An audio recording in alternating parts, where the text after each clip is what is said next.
trồng cái nữa sao nó ấu tỏ thành chơi thành bò là giá chứ lọt nó ấu tỏi tôi kia con này tôi chỉ cho phát bộ một kia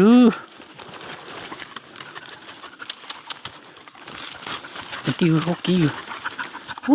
mà tôi kia kia mà cả tổ kia xí đó nó trong tia đó tia lẩu nè tôi nói tôi sản đã tôi tia lẩu cô tập tông đội xe vậy tôi tôi chụp vừa thế để tôi sản nó tỏ là cha này tôi cứu tôi kia chỉ nào nó kinh khó rồi kinh khôi chắc tự lo được co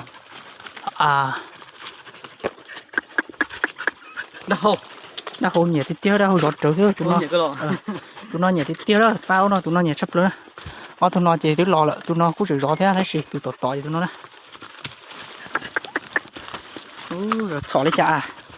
kì tao không phải tiêu có con hát lo kinh phố trùng tiêu rồi mà mà số tiền thôi em không cần tao hả cơ tao đó tụi này nè xong đi cho màn nó đây tôi tụi nó mà học nó sau đây to đấy tự do ký đây chụp cái chứ đi với พื่อนทุกคนเด้อđi tàu nóตัวนี้มื้อนี้เราไปไล่หมูป่าเราก็มาก็กลับได้ตัวนี้เนาะแล้วเราก็เอามาเข้าบ้านแล้วเราก็จะเอามาป่วยเนาะมันอยู่ภูศูนย์ละมันพอได้อย่างกินเนาะเราก็จะเอามาป่วยอยู่น้ำย่านี่เด้อเพื่อนทุกคนเด้อจะเอามาป่วยเนาะตัวนี้เนาะชงพี่นะนู่นเนาะเต็มจุกเตะจะเอาต่อตัวเอามาจ้าตัวกินนะอย่า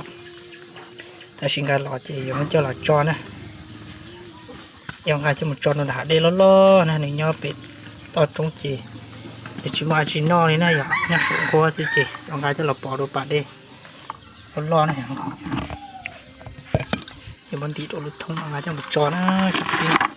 chụp sai thì tặng của cho cho một trò này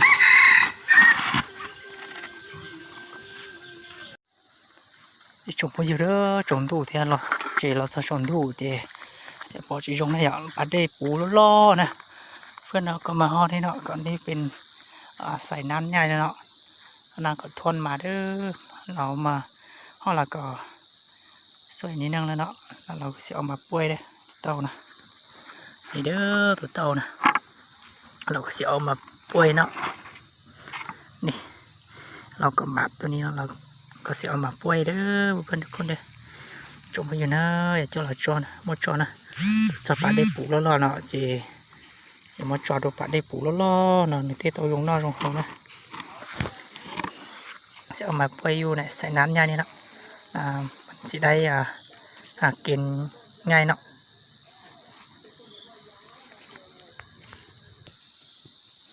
เราก็สิป่วยเลยเด้อเพื่อนๆทุกคนเด้อเกตใส่นี่เนาะจงพูดยังไงอย่ามาจอดเตี้ยๆนะเดินสโลว์นะจีจอไปนะเกตตรงนี้ล่ะสิป่วยไปเนาะเพื่อนๆเนาะ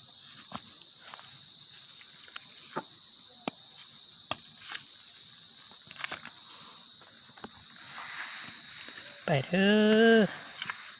ยังไปเด้อไปเมื่อกี้นะหมูย่อเขาก็ได้รับแล้วนะจิบวันหนึ่งปอก็เลยนะ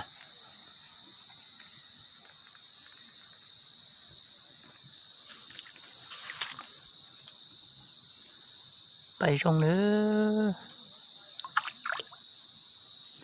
ไปที่เตียนในชงไปเยอะใช่นี่